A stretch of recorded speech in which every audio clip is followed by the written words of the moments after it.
2017 was a fantastic year for me. Everything seemed to be going right. The business was going great, relationships in and outside of the gym, and I was in the best physical shape of my life. It's because I finally allowed the lessons that martial arts were trying to teach me to get through my thick skull and permeate into my body. I'm not just talking about the physical confidence and self-defense and all of that kind of thing, but the ability to get out of my own way and live in a state of flow.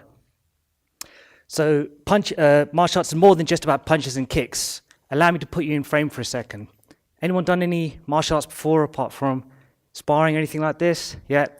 Okay, so you're at home and your instructor gives you a call. He lets you know that there is a monster in the gym waiting for you. Tomorrow morning, he needs you to spar with him. You put down the phone, you say, okay, because you're a martial artist. You think, oh God, why did I just say yes for? This guy's got to be huge. He's got to be like 11 foot tall and 20 foot wide, 200 kilo. It's got to be Wednesday morning. I want to watch Friends. This is terrible. Get up in the morning, get my stuff together, go to the gym, walk through the door. I timidly look around, and then I see the monster in the ring, just hitting the pads. Thwack, thwack. I'm like, oh God, that's got to be me. I timidly put my wraps on and get my gloves on, and I sneak in under the bottom rope. I say hello to my instructor and just lightly tap the gloves of this monster. He really is huge. Ding, ding, the bell goes and we start circling each other. Because I've already built him up into my mind, every single move he makes, every single flinch, I'm overreacting. He finally goes for a punch, and before it even touches me, I'm like, ow. Because I'm so stiff and tense, all the power goes into me and it remains in there. But the negative thoughts start going through my head, and I'm thinking, why am I here? This sucks. This is horrible. I'm having intention as opposed to attention. The problem is the world keeps moving. So me being in my mind doesn't really matter. This guy's hitting me around the head and face. He goes for a takedown, but because he's already awesome in my head, he completes it. He passes my guard, gets an arm, and before he even secures it and hyperextends my elbow, I'm already tapping. I get up. I say, okay, and hang my head in shame, but the beats haven't stopped there for me. As I walk out, I'm berating myself. I suck. Why am I here? Maybe I should give up, etc., etc., etc. You've successfully been a really crap Doctor Who. You were traveling through time, only hurting yourself. You were reacting, you were too far in the past, or you were thinking about things that hadn't even happened yet. You're in the future. So let's put you into the martial mindset where you'd be in the present. You get that phone call in the evening. You put down the phone and you realize, this is a chance for me to practice my moves. I can practice my skill set against somebody. Compete, from the root word compete, to work together. So in the morning, I walk to the front door of the gym. I look around, give eye contact to everybody. I'm happy to be there. And I see that monster in the ring hitting the pads. Whack, whack. I'm like, excellent. But he's not a monster. He's just a collection of body parts that I'm going to slowly practice my skills against. I ceremoniously put my wraps on, put my gloves on, and I vault over the top rope. I say hey to my coach and give a firm fist bump to this guy. I see him, he looks strong, but I feel strong too. We start circling each other, and he tries to get me to overreact. He's fainting and he's moving, but I'm not flinching. I'm intelligently responding. He finally throws that jab, and I defend it. But because I'm relaxed, the pain and shock go straight through my body. It's not pain, it's just stimulation. He goes for his takedown, but this time I sprawl hard and I hit him heavy with my hip. But he's got skill. He gets to my back and he finally takes me down. He goes for the armbar, we have a scramble, and this time he secures it, but I'm not going to give up straight away. I figure four my arms and I'm fighting furiously, but he gets it because he's strong. I get up, we tap gloves, and I say, good job, and I walk away. And I'm like Thomas Edison with that when he's trying to create the first light bulb. I haven't failed.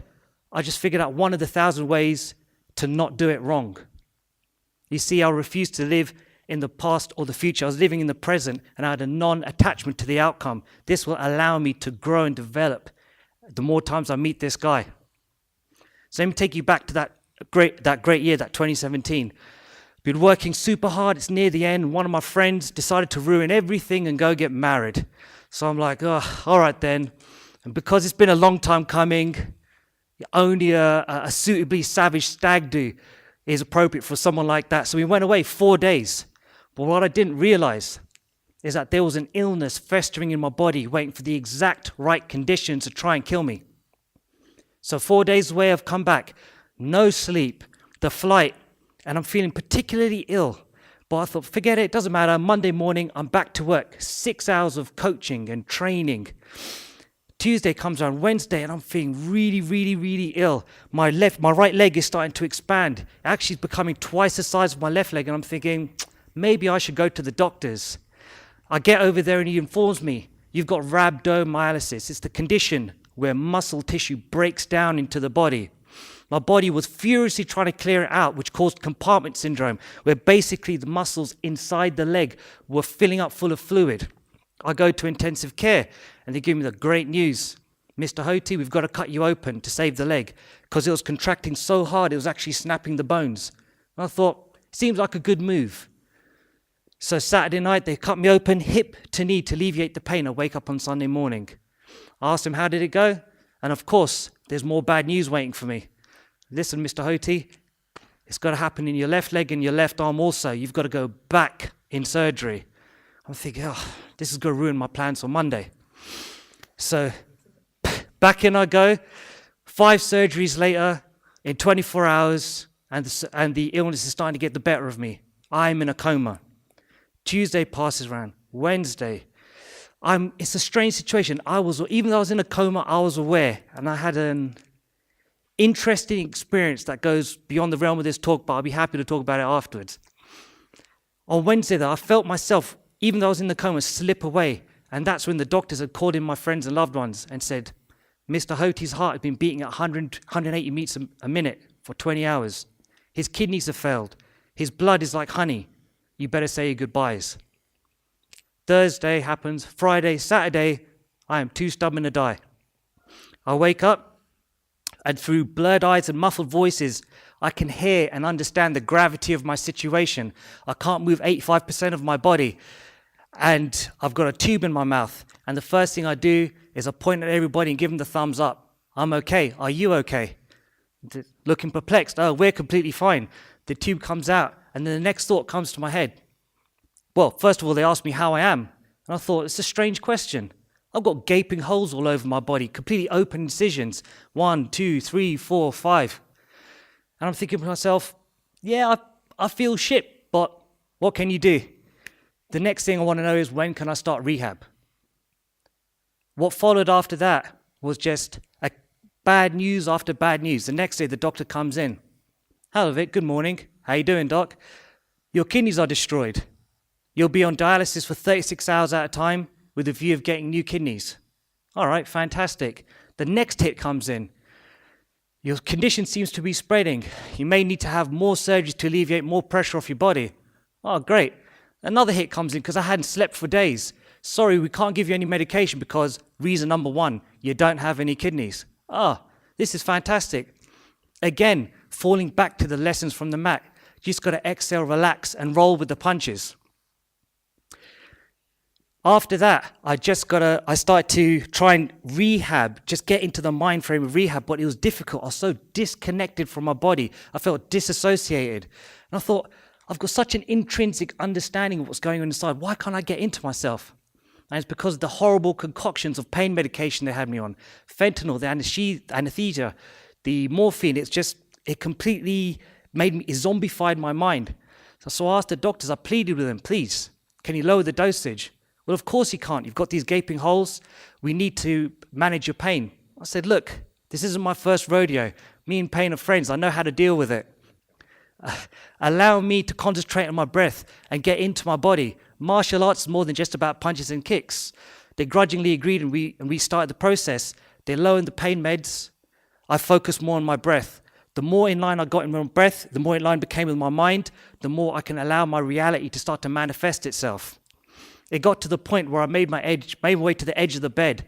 From the edge of the bed, I got to the chair. From the chair, I'm on crutches. From crutches, we are sailing. I'm going up and down the corridor of the hospital. I'm causing problems for the nurses. I'm giving heart attacks to the doctors. And I convinced my physiotherapist, Ollie, to sneak me out the fire exit so I can go up and down the stairs and get some real rehab going on.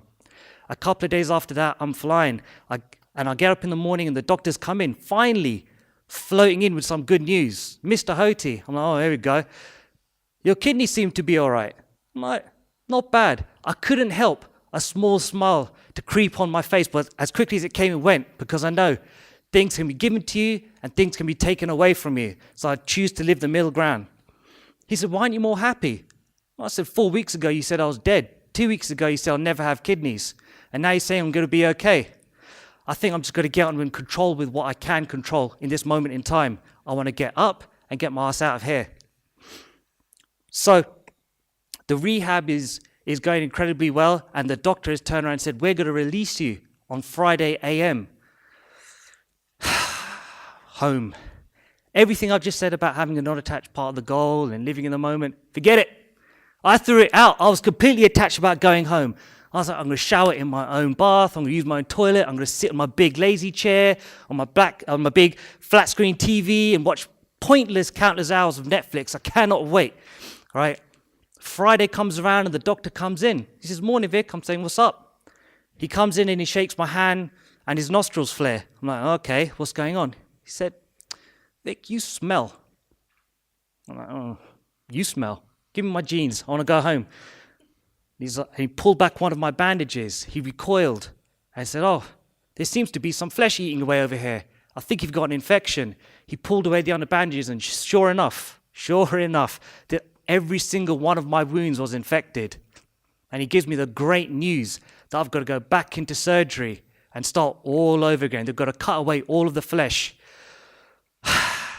I've got to be completely honest with you. It crushed me just a little bit, just a tiny bit. But you learn this from the mat. It's the difference between a low-level martial artist and a high one.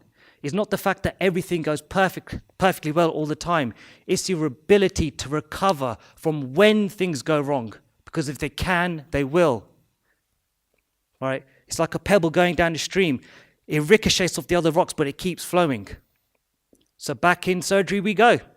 I get up, but this time I've got a quilt, a comfortable quilt over me of assurance because I've been here before. I know exactly what to do. I know that I possess the skills and the mindset to get me through the situation. So I had to learn to walk all over again from the beginning. But this time it was quicker. I was in my breath. I was more assured. 1 day passes, 3 day passes, 5 day passes. I've beat every single marker and I'm already off crutches. I'm ready to go home. The doctors come in and said, time for you to leave, Mr. Hothi. I'm like, all right, not bad. He goes, there's nothing short of a miracle. I said, I'm not sure about that. It's a focused effort and diligent practice, not just mine, but yours also. Let me go home. Out the door I went, my feet into the London pavement, the cold air, and you know what? It felt amazing. I sat into my friend's car, and on the way home, I'm thinking about world domination. I'm going to do this. I'm going to do that. I've got so much energy. The fire's raging, but then I pull myself back in. Take it easy, Vik. Take things one step at a time. So the first step was to go to my mother's house. Of course, mummy's boy, right? I went there because she's the archetype for my type of thinking. She had a hard life. She lost everything, but she still was an amazing woman and a fantastic mother. My parents gave me all the raw materials, and the martial arts solidified those materials. Next, after that, was to build my body back up piece by piece. Went into the garage, knelt down on the floor, and performed my first push-up since being ill. Of course, I fell flat on my face. I wanted everything but expected nothing, and it was okay. You just brush it off. I fell down. I just regressed the movement. I pushed myself back onto my knees and done little baby push-ups. Baby push-ups became full push-ups. Assisted squats became full squats. 5-minute workouts became 50-minute workouts. And in 3 weeks, I'm back again. I'm flying. And I decided to put all my focus and energy into a single point. And that was to try and break a Guinness World Records for most amount of punches performed with a singular arm, because that was the only arm that hadn't had the surgery done on it. Which I done. I beat it. And I raised a certain amount of money for research that goes into finding out about my condition so my suffering can become someone else's solution. It really hit home the importance of having a goal and attaching it onto something larger than myself. That brings me here to this point right now, where I get to stand in front of you great people. That martial arts has given me the gift, has taught me how to live my life. And the funny thing about martial arts is the answers are always directly in front of your face. Martial arts, yang, yin, the destruction and the creation, allowing you to reveal the true self, to get out of your own way, to live in flow and be present in every single moment. I'm Vik Hothi, and thank you for listening to my story.